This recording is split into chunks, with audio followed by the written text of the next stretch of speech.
Now, we're always told it's good to have some time off, take a break, relax, recharge our batteries. But while you've got absolutely no chance of recharging your batteries at this time of year, one of the things you can do is recharge the batteries on your car. Because from time to time, your car battery needs recharging as well. Welcome to day 12 of Vlogmas.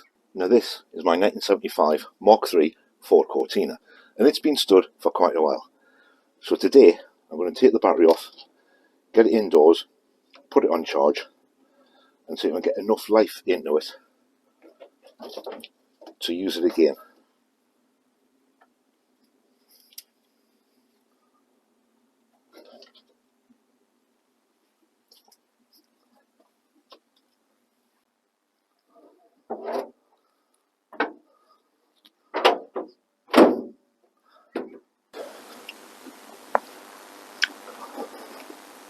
I'll probably end up buying a new battery for the car anyway.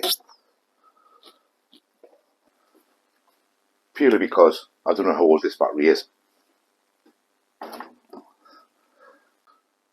or how long it's been on the car. So, in order to try and save a little bit of money as much as I can, or wherever I can, I'll see if I can get any form of charge into the battery.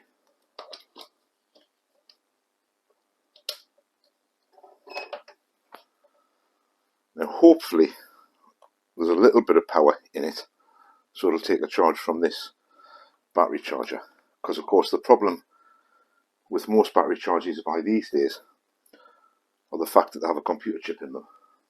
And when they've got a computer chip in them, if the battery's too flat, sometimes they won't charge it, they refuse to charge it. So let's find out if it will. Now hopefully this will work. You have to forgive the way it looks on the display. The display on the battery charger is not actually doing that, just with them being LED lights and the frame rate of the camera. But let's see if this will take any power into this battery.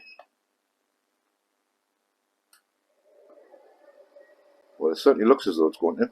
I'm going to take that as being a good sign. Now, of course, you're going to have to excuse the noise in the background from the battery charger, but it's been on there for a few minutes now. It does look as though it's putting some charge in the battery, which is absolutely fantastic. And if I can save a bit of money by using that battery for a while longer, I will do. But ultimately, I'm going to be changing it. Now, what I'm going to be changing it for is probably what used to be called Varta batteries. They're normally the blue and grey ones. I think these days they're under the brand name of Yuasa or Uasa. I'll probably be changing it for one of those because I have absolutely no idea how old that battery is that's come off the Cortina. It was on there when I got the car, and the car came from South Africa. So I've got no idea how long it's been on there. So I'll probably change that out at some point. But for now, in order to try and get the car to start, that might well do the job. If it doesn't, I've got plenty of the batteries lying around I can throw on. They won't fit, they're too big, but they'll do to power the car and see if I can get it up and running, because that's the first thing I need to do, is to get the car running again. Now, of course, there's loads of stuff that needs doing, not only to the Cortina, but all the rest of the cars out there. The secret, though, to getting anything done at all, is to try and do something every single day, if you can, if you have the time. Now, obviously, at this time of year, if you're working, if you work through the day, or if you work through the night and you're in bed through the day, you're limited to the amount of time you have, especially if you have to work outside in the driveway, because it does start getting dark. And once it starts getting dark at the minute, it gets really, really cold. But even if you have limited time and limited availability to get out there and do something with your car, make the most of the time you have, even if it's just half an hour.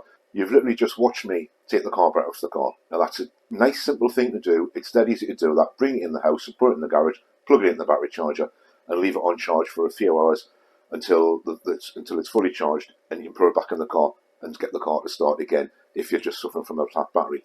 But this is the easiest way to do things, a little bit at a time, every so often or every single day if you can, and before you know where you are, the job's done and the car's back on the road again. So don't be afraid to try stuff at home. Mechanics and garages these days cost an absolute fortune, and you can save a mountain of money by doing some of the more easier jobs yourself at home in your garage or on your drive, if you have the time to do that. And of course, the more you do, the more you'll get used to it, the more your confidence will build, and the more your experience will build, and you'll be able to tackle a larger job, and then a larger job again, and then some of the biggest jobs on the car that you'd never thought you'd be trying to do. Now, it's absolutely fine if you have no knowledge of doing things like taking an engine out, putting a clutch in, or welding up a subframe on a car, or some bodywork, some rust preventative on the car, and taking care of stuff like that. But it's all information you can find online, as well as in some workshop manuals, and you can find it on YouTube as well in the form of video, so you can teach yourself, or you can learn how to do stuff by watching other people do it. There's hundreds, if not millions, of videos out there showing people everything from stripping a car right down to a bare shell and then building it back up to a car again, in how to do even the easiest of tasks, like, for example, taking a car battery off or doing an oil change. Absolutely fantastic, the information and the levels of information we can find out there today if we really want to find it. What I'm really saying here, and the point I'm trying to get across, is if you have a classic car, or you have an old car, or you've always wanted a classic car or an old car to tinker around with and see if you can have some fun with it and enjoy it maybe through the warmer months of the year and the summer months of the year, then just go out and get one. You don't need a bag full of money, and you don't need loads of extra time and loads of free time. You just need to be able to learn how to do what you need to do and have a little bit of time every now and then. I've spent, 15 minutes, if that, outside today, taking that battery off. It's as simple as that. An oil change these days, you can do an oil change. If you've never done one before, you can do an oil change in about an hour, less than an hour. You can change a set of spark plugs in maybe 20 minutes, assuming they're going to be easy to come out. It's all very easy to do. It's all really enjoyable to do. So if you have one, or if you want one, go for it. Go buy one.